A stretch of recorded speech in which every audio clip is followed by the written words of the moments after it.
On the evening of October 8, 1871, a fire started in a barn on the west side of Chicago. The exact cause has never been established with certainty. The legend blames a cow owned by Catherine O'Leary, an Irish immigrant who lived at 137 DeKoven Street, but that story was likely invented by a newspaper reporter looking for a colorful detail, and O'Leary herself denied it under oath. What is certain is that the fire started in a barn, that the barn was surrounded by other wooden structures in a city that was built almost entirely of wood, and that the conditions on that particular evening were as close to perfect for a catastrophic fire as nature and human negligence could produce. Chicago had received less than an inch of rain in the previous 3 months. The wooden sidewalks, the wooden buildings, the wooden fences, the wooden bridges over the Chicago River were all desiccated to the point where they would ignite from a spark. The wind was blowing hard from the southwest, driving flames northeast across the most densely populated sections of the city. And the fire department, which had been fighting a separate large fire the previous night and was exhausted and short of equipment, initially sent its engines to the wrong location because a watchman in the courthouse tower misjudged the fire's position by several blocks. By the time the engines reached the correct address, the fire had already jumped from the O'Leary barn to the neighboring buildings, and the wind was carrying burning embers across rooftops faster than any firefighting technology of the era could contain them. Within 2 hours, the fire had crossed the south branch of the Chicago River.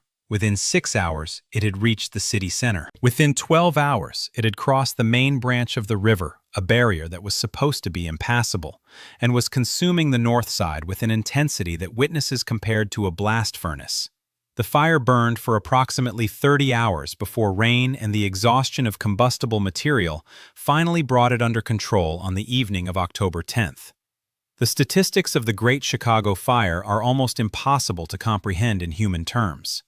Approximately 17,450 buildings were destroyed. An area of roughly 4 square miles, the entire city center, the commercial district, the industrial waterfront, and large portions of the residential north side, was reduced to ash and rubble. Between 200 and 300 people were killed, a number that is almost certainly an undercount, because the chaos of the evacuation and the completeness of the destruction made accurate mortality records impossible. Approximately 100,000 people, roughly 1/3 of the city's entire population, were left homeless overnight, with nothing but the clothes they were wearing when they fled. The property damage was estimated at $200 million in 1871 dollars, equivalent to approximately $5 billion today. The courthouse, the hotels, the banks, the churches, the railroad depots, the grain elevators, the lumber yards, the newspaper offices, the theaters, everything in the path of the fire was consumed. The heat was so intense in the downtown core that stone buildings collapsed and iron columns melted.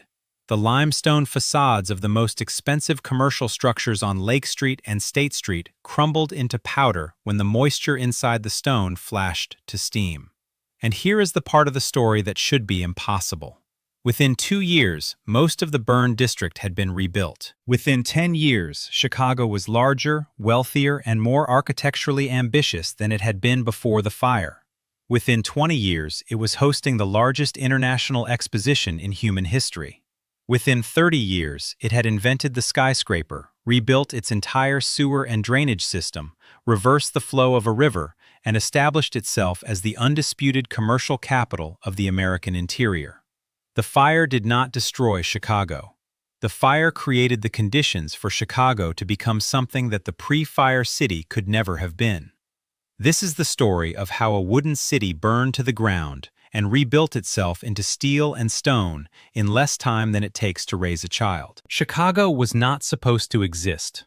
The site where the city stands, a flat, swampy plain at the southwestern corner of Lake Michigan, bisected by a sluggish river that could not decide whether to flow into the lake or into the Des Plaines River a few miles to the west, had no obvious advantage over dozens of other locations around the Great Lakes. It had no natural harbor. The river was too shallow for large vessels. The land was so flat and poorly drained that standing water covered much of it for months at a time. The soil was a mixture of clay and sand that turned to mud in rain and dust in drought.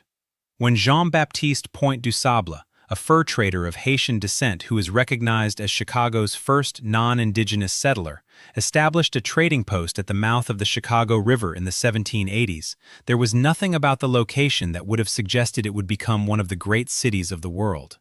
What Chicago had was a portage. The Chicago River's south branch came within a few miles of the Des Plaines River, which flowed into the Illinois River, which flowed into the Mississippi. This meant that a canoe or flatboat could travel from the Great Lakes to the Gulf of Mexico with only a short overland carry between watersheds. For the fur traders and military officers who were the only non-indigenous people in the region before 1830, the portage was useful but not transformative. It became transformative when the Illinois and Michigan Canal was completed in 1848, creating a continuous waterway from Lake Michigan to the Mississippi River system. And it became the foundation of a metropolis when the railroads arrived in the same decade. Chicago's incorporation as a city came in 1837, when the population was roughly 4,000. By 1850, it had reached 30,000. And then something happened that has almost no parallel in the history of urbanization. In 20 years, between 1850 and 1870, Chicago's population exploded from 30,000 to nearly 300,000, a tenfold increase in a single generation. The city became the primary collection and distribution point for grain, lumber, and livestock from the entire upper Midwest. The Union Stockyards, opened in 1865, processed millions of head of cattle and hogs annually and employed tens of thousands of workers. The lumber yards along the Chicago River received timber from the forests of Wisconsin and Michigan and distributed it to the treeless prairies of the West. The grain elevators, massive wooden structures that could store hundreds of thousands of bushels, lined the river for miles and processed the wheat and corn that fed the eastern cities and the European export market. All of this was built from wood. The sidewalks were wood. The streets were surfaced with wooden blocks. The bridges were wood. The buildings, houses, shops, hotels, churches, factories, warehouses were almost universally wood frame construction because lumber was the cheapest and most available building material in a city whose primary industry was lumber processing.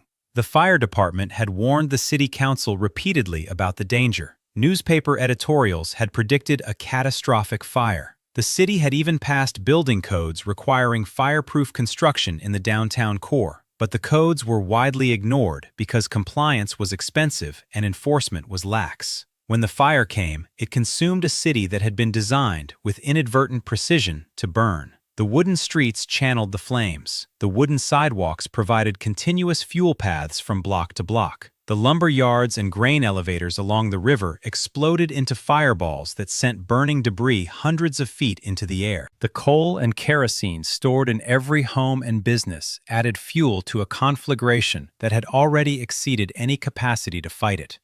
The fire departments from surrounding cities, Milwaukee, Cincinnati, even as far as New York, sent equipment by rail, but by the time it arrived, there was nothing left to save.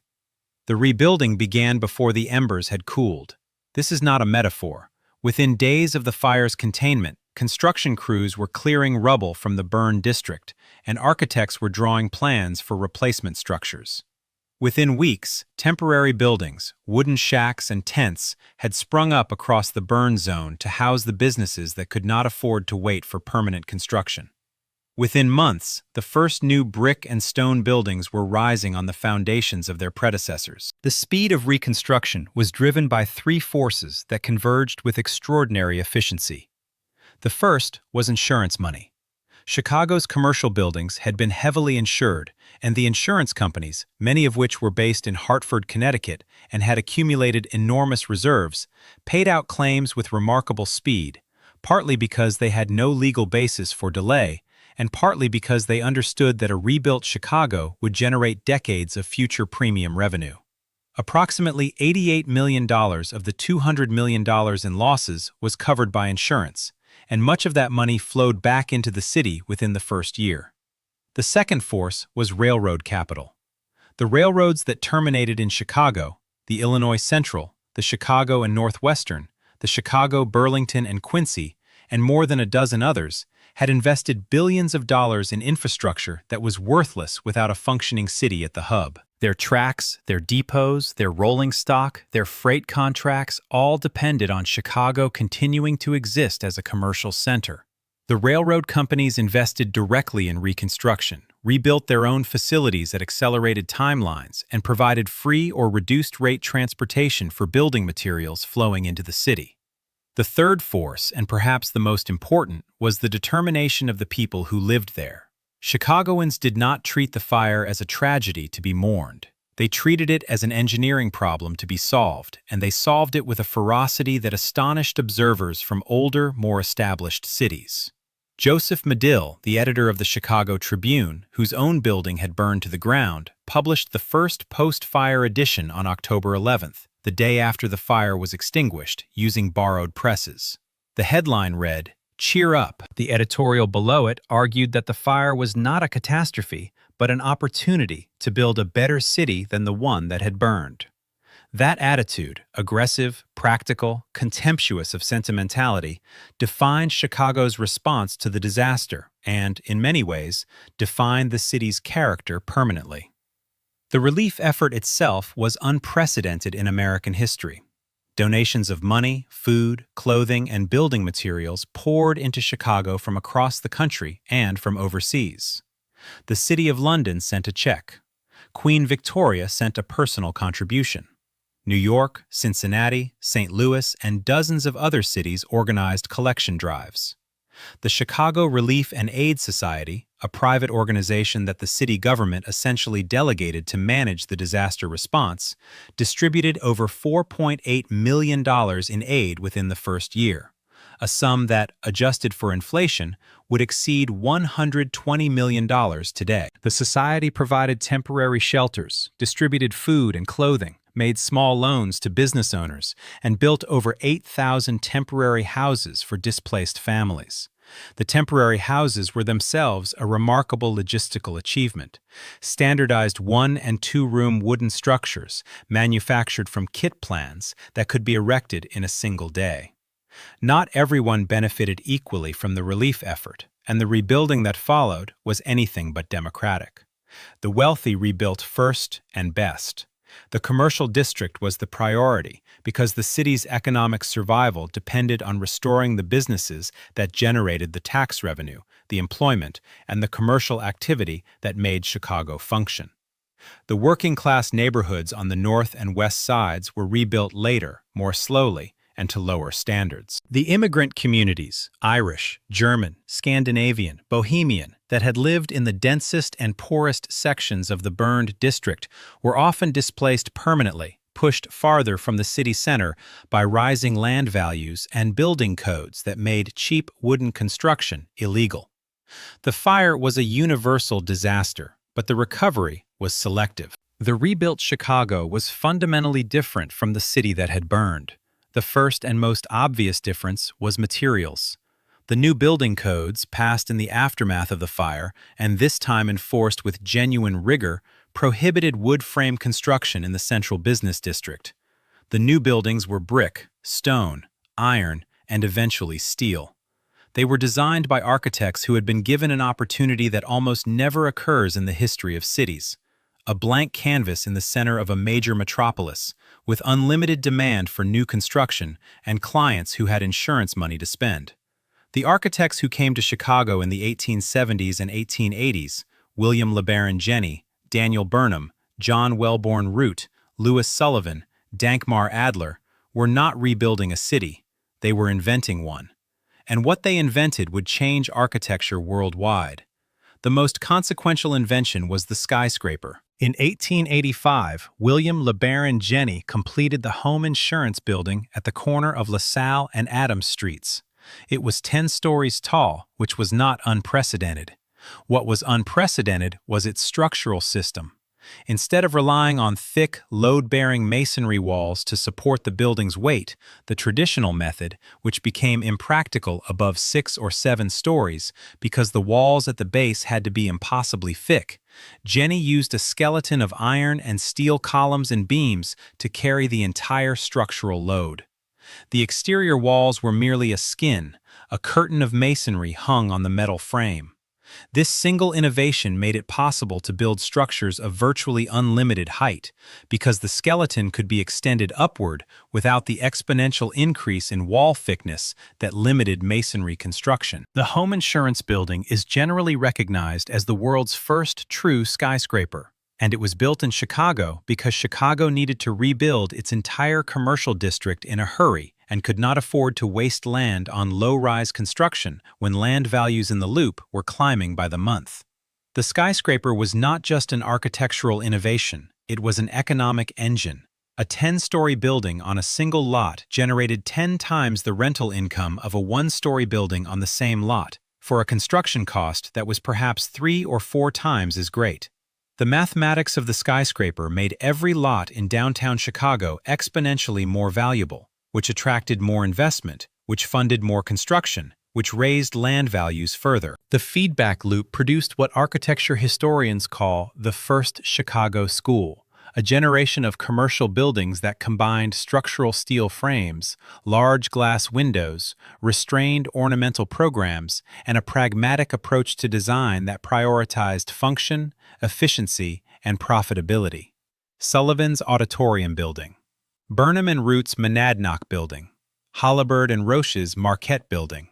These structures, all built between 1885 and 1900, established the template for the modern commercial office building that would be replicated in every major city in the world for the next century.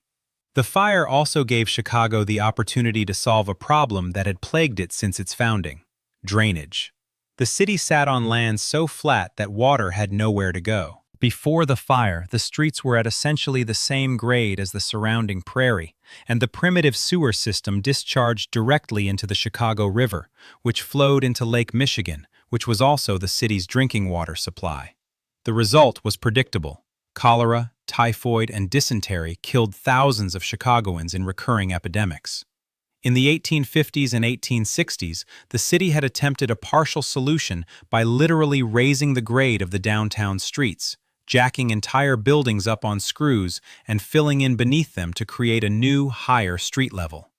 This worked mechanically, but did not solve the fundamental problem of sewage contaminating the water supply. The post-fire city tackled the drainage problem with the same aggressive pragmatism it applied to everything else. In 1900, the Sanitary District of Chicago completed the Chicago Sanitary and Ship Canal, an engineering project so audacious that it still seems slightly unbelievable. The canal reversed the flow of the Chicago River. Instead of flowing east into Lake Michigan, carrying the city's sewage into its drinking water, the river was made to flow west, through the canal, into the Des Plaines River, and eventually into the Mississippi. The project required excavating more earth than the Panama Canal, and was, at the time of its completion, the largest earth-moving project in history. It solved Chicago's water contamination problem permanently and opened a deep water shipping channel connecting the Great Lakes to the Mississippi River system, fulfilling, by engineering rather than by nature, the same geographic advantage that the old Portage had offered the fur traders a century earlier. By the time Chicago hosted the World's Columbian Exposition in 1893, 22 years after the fire, the city had not only rebuilt itself, but had surpassed every reasonable expectation of what a rebuilt city could become. The exposition itself was a statement of almost absurd confidence. Built on 630 acres of reclaimed swampland in Jackson Park on the south side, the fair consisted of more than 200 buildings constructed in the classical style, arranged around a system of lagoons and canals. The centerpiece, the Court of Honor, featured buildings with facades of white plaster, earning the fairgrounds the nickname the White City, arranged around a grand basin with a 65-foot gilded statue of the Republic at its eastern end. The administration building, designed by Richard Morris Hunt, had a dome larger than the Capitol in Washington. The Manufactures and Liberal Arts Building, designed by George Post, enclosed the largest interior space in the world at the time, 44 acres under a single roof. 27 million people visited the fair between May and October of 1893. They saw the first Ferris wheel ever built, a 264-foot structure designed by George Washington Gale Ferris, Jr. that carried 2,160 passengers at a time. They saw electric lighting on a scale that most of them had never imagined, powered by generators that produced 3 times the electrical output of the entire city of Chicago. They ate Cracker Jack and juicy fruit gum for the first time. They rode the overhead railway that George Pullman had built to connect the fairgrounds to downtown. They walked through exhibits from 46 countries and marveled at technologies that would define the 20th century. Alternating current electricity, the moving sidewalk, the long-distance telephone, the kinetoscope. The fair also had a darker side that is worth acknowledging because it tells you something about the city that built it. The Midway Plaisance, a mile-long strip connecting the fairgrounds to the University of Chicago campus, featured ethnographic exhibits that displayed living people from Africa, Asia, and the Pacific Islands in reconstructed native villages, a practice that was considered educational at the time and is recognized today as a form of human exhibition rooted in racial hierarchy. The fair celebrated Western technological achievement while literally putting non-Western peoples on display as curiosities. This contradiction, genuine innovation coexisting with unexamined bigotry, was not unique to the fair. It was characteristic of Chicago itself, a city that has always been capable of building extraordinary things while treating certain categories of people as less than fully human. And then the fair closed, and the buildings were torn down. Almost all of them. The White City, which visiting architects had called the most beautiful arrangement of buildings since the Roman Forum, was demolished within months of the fair's closure. The plaster facades were knocked down, the steel frames were salvaged for scrap, the lagoons were drained. By 1895, the fairgrounds were an empty field. Only the Palace of Fine Arts survived because it had been built with a permanent masonry structure beneath its plaster exterior. It stands today as the Museum of Science and Industry, the only physical remnant of a temporary city that had drawn 27 million visitors and convinced the world that Chicago was not merely a rebuilt city, but a world-class one. The century that followed the fire and the fair established Chicago as the prototype of the modern American city. The steel-framed skyscraper migrated from Chicago to New York and then to every city on the planet. The railroad hub model that Chicago had pioneered became the template for transportation-based urban development. The meatpacking industry that Upton Sinclair would expose in The Jungle in 1906, brutally efficient, morally indifferent, and enormously profitable, established the patterns of industrial food production that still dominate American agriculture. The organized crime that flourished during Prohibition in the 1920s, personified by Al Capone, but sustained by a corrupt political machine that had been operating since before the fire, gave Chicago a reputation for violence and corruption that it has never fully escaped. The century that separated the fire from the modern era was marked by growth so relentless that it sometimes seemed like a force of nature rather than a human process. By 1900, Chicago had 1.7 million residents. By 1910, it had 2.2 million. By 1920, 2.7 million. By 1930, 3.4 million. Each decade added hundreds of thousands of people, immigrants from Poland, Italy, Lithuania, Greece, and a dozen other countries, drawn by the stockyards and the steel mills and the sheer gravitational pull of an economy that consumed labor as voraciously as the pre-fire city had consumed lumber.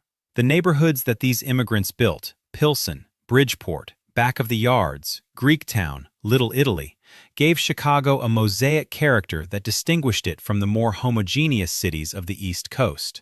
Every neighborhood had its own churches, its own newspapers, its own political boss, its own sports teams, its own insularity. Chicago was not one city. It was 50 cities sharing a lakefront and an attitude. By 1950, Chicago's population reached 3.6 million, making it the second largest city in the United States. The South Side and West Side had become home to one of the largest black populations in America, built by the same Great Migration that had reshaped Gary, Detroit, Cleveland, and every other northern industrial city. The steel mills on the south side, the meatpacking plants in back of the yards, the manufacturing firms along the Chicago River, these employers absorbed hundreds of thousands of black workers from Mississippi, Alabama, Georgia, and Arkansas.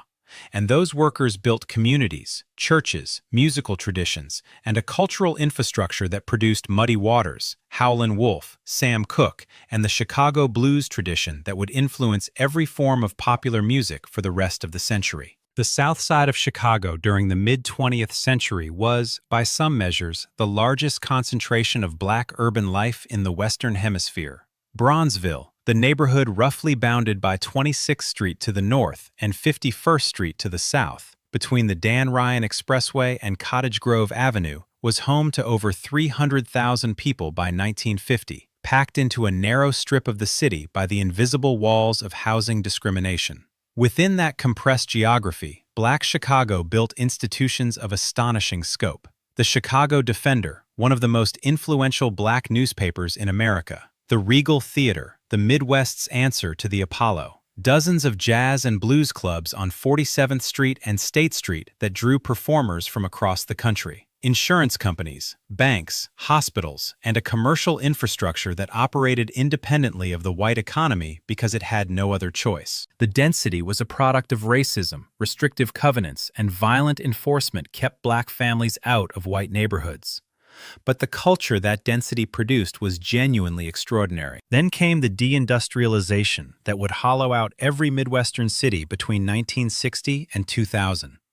The stockyards closed in 1971, ending an industry that had operated in Chicago for over a century and employed generations of workers from the surrounding neighborhoods.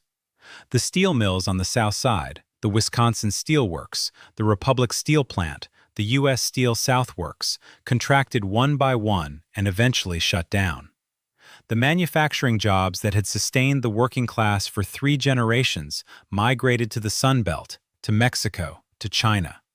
Chicago's population peaked in 1950 and has declined in every census since 1950 from 3.6 million to approximately 2.7 million today. The south and west sides, where the black population had been concentrated by decades of redlining and housing discrimination, bore the heaviest losses. Neighborhoods that had been vibrant working-class communities in the 1950s became zones of concentrated poverty, unemployment, and violence by the 1990s. The Robert Taylor homes, the Cabrini Green projects, the Henry Horner homes, massive public housing complexes that had been built with idealistic intentions and managed with bureaucratic indifference, became national symbols of urban failure before being demolished in the early 2000s. The Dan Ryan Expressway, completed in 1962, was routed directly through the heart of Black Chicago, not by accident, but by deliberate political decision. Mayor Richard J. Daley and the city's highway planners chose a route that used the expressway as a physical barrier between black and white neighborhoods, demolishing thousands of homes and businesses in the process. The construction of the expressway and the simultaneous clearance for public housing projects displaced entire communities and concentrated poverty in ways that would produce devastating consequences for generations. The irony is savage. The same city that had rebuilt itself after a fire with breathtaking speed and ingenuity was simultaneously destroying thriving black neighborhoods through infrastructure decisions that were designed to segregate rather than to connect. But Chicago did not become Gary. It did not become Detroit. It did not become Cairo. The difference was economic diversity. Chicago was never a one-industry city. When the stockyards closed, the financial industry was already growing. When manufacturing left, the service economy expanded. The Loop reinvented itself as a hub for corporate headquarters, law firms, financial trading, technology companies, and higher education. The lakefront, 26 miles of public parkland that had been protected from private development by a series of far-sighted decisions dating back to the 1830s, remained one of the most valuable public amenities of any American city. The cultural institutions, the Art Institute, the Field Museum, the Chicago Symphony, the University of Chicago, continued to attract talent and investment that sustained a cosmopolitan identity even as the industrial base contracted. Chicago today is a city of stark contradictions. The Loop and the North Side are booming, with new construction, rising property values, and an influx of young professionals that has made neighborhoods like Wicker Park, Logan Square, and the West Loop among the most expensive in the Midwest. The South and West Sides continue to lose population, close schools, and struggle with violence that claims hundreds of lives every year.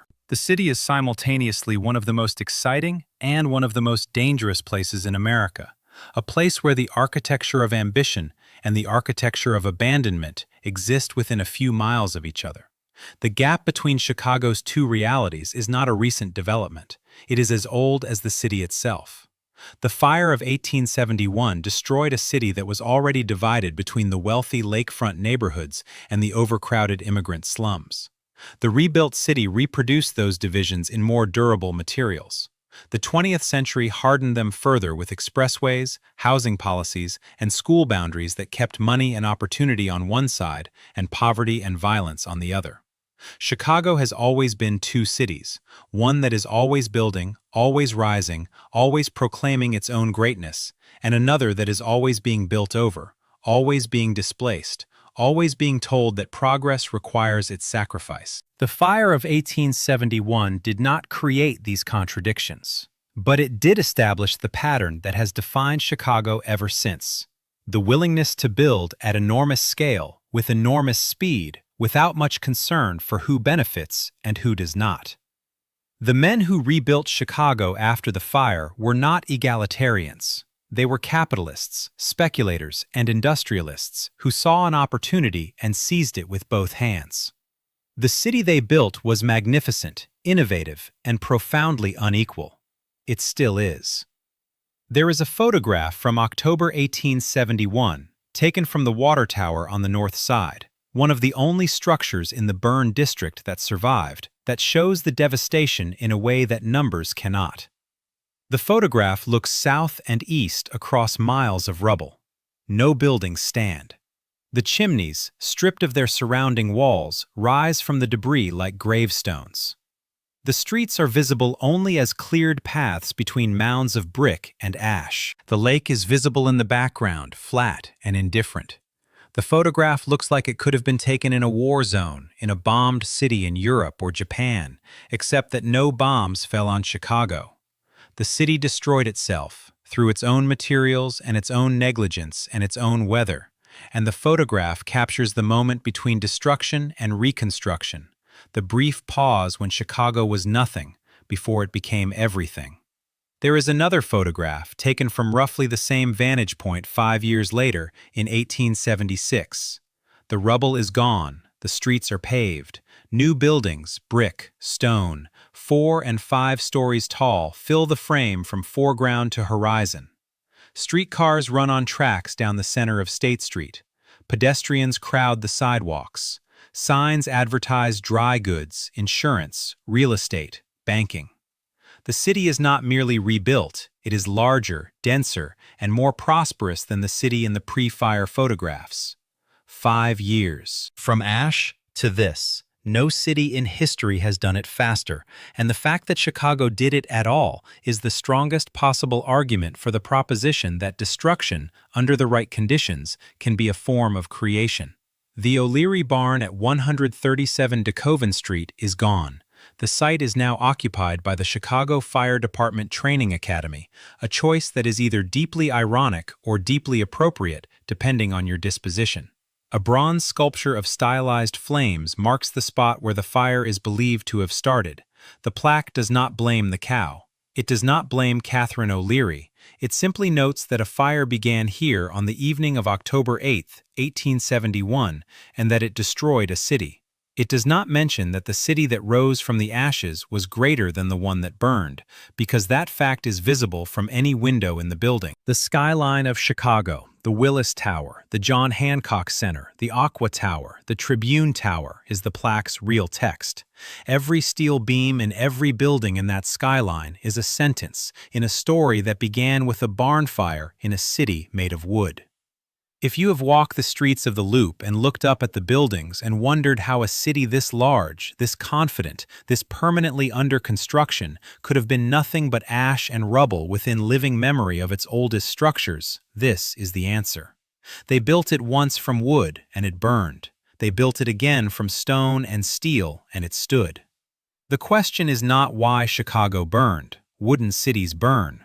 The question is why they rebuilt it so fast, so large, and so permanently. And the answer is that the same forces that made the fire inevitable, the concentration of capital, the availability of cheap labor, the ruthlessness of the railroad economy, the sheer velocity of American ambition, also made the rebuilding inevitable. Chicago did not survive the fire despite being what it was. It survived the fire because of what it was. Tell me in the comments if you have stood in the Loop and looked at those buildings and felt the weight of what happened there. Tell me if your family came to Chicago during the Great Migration, or during the railroad boom, or during the immigration waves that brought Poles and Italians and Irish and Germans to the South and West sides. Because every family story in Chicago is, in some way, a fire story. A story about something that was destroyed and something that was built in its place. And if this story made you think about what it means to build a city that refuses to die, a city that burns to the ground and comes back bigger,